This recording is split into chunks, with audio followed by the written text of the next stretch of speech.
This week I am in Branson, Missouri with my family.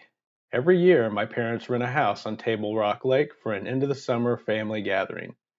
This year there are 11 of us, which includes my parents, me and my son, my sisters, my brothers-in-law, and my two nieces and nephew. Today, I decided to take a day trip to Tulsa. It is a little over 3 hours away, so I left early with the plan to be back in Branson for dinner with my family. My first stop was a McDonald's that I found on the way into Tulsa, where I grabbed my morning Diet Coke. I also needed to spend an hour finishing my video for yesterday. After that, it was time to take care of some business, which involved making a deposit at a Bank of America. So I did a Google search and found a Bank of America ATM down the street. It was only an 8-minute drive, so I headed out. However, as I pulled into the parking lot and approached the ATM, I realized that there was someone in trouble nearby. A group of people were gathered around a man who was lying on the ground next to a wheelchair. I decided to stop to see if there was anything that I could do to help.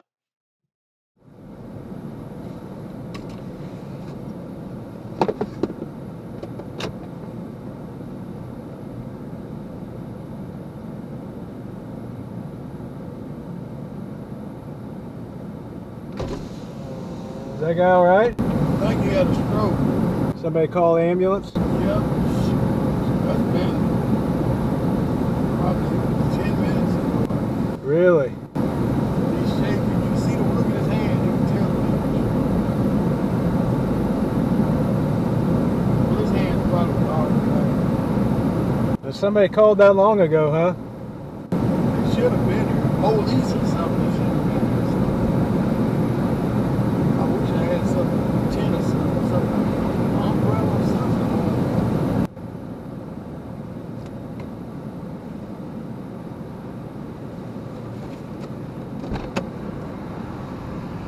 Need an umbrella? Let you know.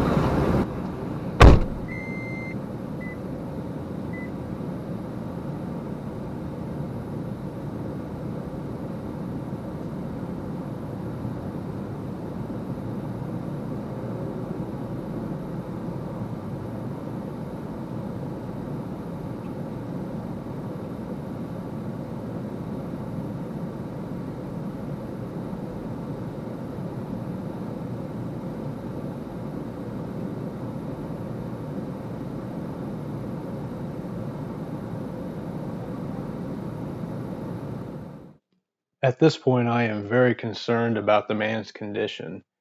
It is possible that he had a stroke.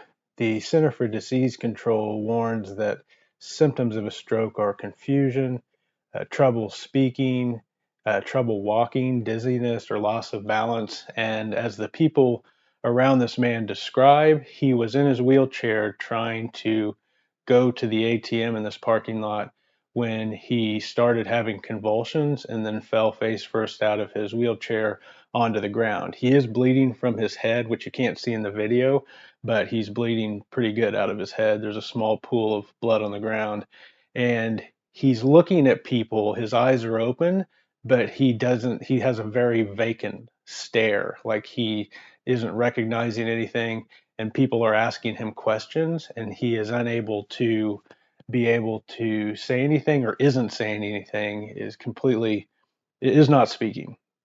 And so again, I'm very concerned because as all the commercials and advertisements say, it's very important that you get help immediately if you've had a stroke. And whether or not this guy has had a stroke, he's in trouble. Something's wrong with him physically.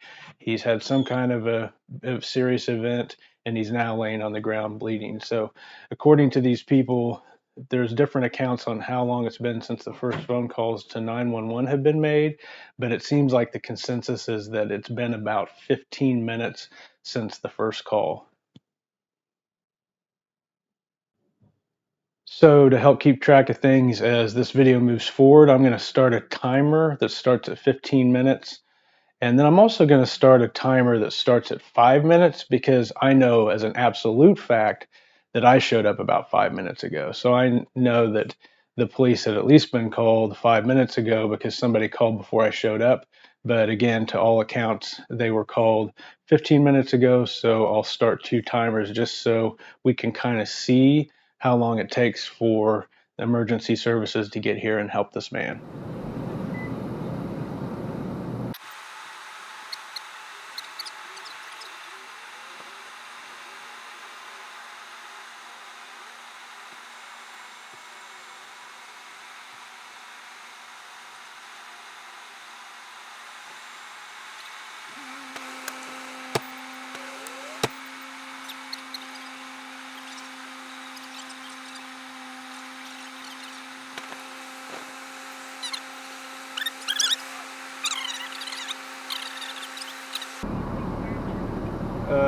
Medical.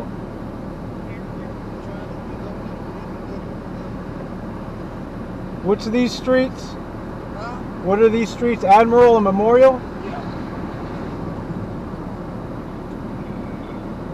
Yeah, I was calling because there's an individual on the ground bleeding that looks like they've had a stroke or something at Admiral and Memorial. Okay, yeah, because they said it's been like 10-15 minutes. This guy doesn't look good. Somebody should hurry.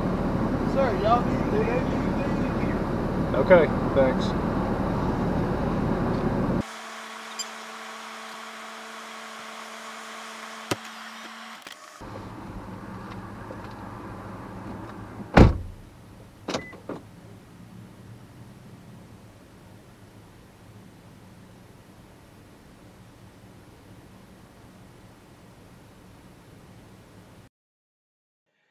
As the EMTs finally arrived to help this man, let me talk about some of my concerns and frustrations with the situation. By most estimates, it took over 20 minutes for help to arrive, and that was help for someone who was lying on the ground, bleeding out of their head, and suffering from a possible stroke. Now, I am not pointing the fingers at anyone because I have no idea what happened to cause such a long delay in help. If you visit my website at jasonvansickle.com, then you can find articles about my work in the past with police officers, firefighters, and emergency personnel in my own hometown. Community advocacy work that I did to increase resources and funding for emergency services.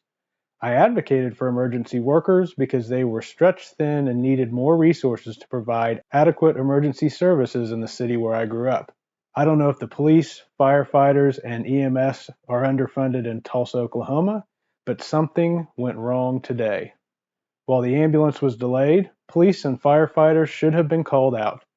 They respond first to health emergencies in other cities because they have basic medical training and there are a lot more police and firefighters than ambulances. However, neither police or firefighters seem to have been dispatched in this situation, even though multiple people kept calling 911 over a 20-minute period to request help. I can say it was good to see so many individuals stop and show concern and try to help and comfort this stranger while the wait continued for emergency services. After the ambulance did come, it still took another 28 minutes to load the man and get him to the emergency entrance at a hospital. That means that it was nearly 50 minutes between the time an ambulance was called and the time that someone, a person who possibly had a stroke, made it to the hospital. As you can see, I followed the ambulance. The main reason is that I was emotionally invested at this point and I wanted to make sure that he got there okay. In this video, it is hard to see him being unloaded from the ambulance, but that is him being taken out of the ambulance and through the emergency entrance at a hospital. At this point, I felt like I was done for the day and ready to head back to my family in Branson. So, this is where we will end today's video. Sorry for the extreme subject matter, but we never know what we will encounter when we go out into this world on a daily basis. As I continue my journey to experience life in different places across this country, I appreciate knowing that you're going on this journey with me, even if it is virtually by watching these videos. So, thank you again for joining me, and I will see you in the next video.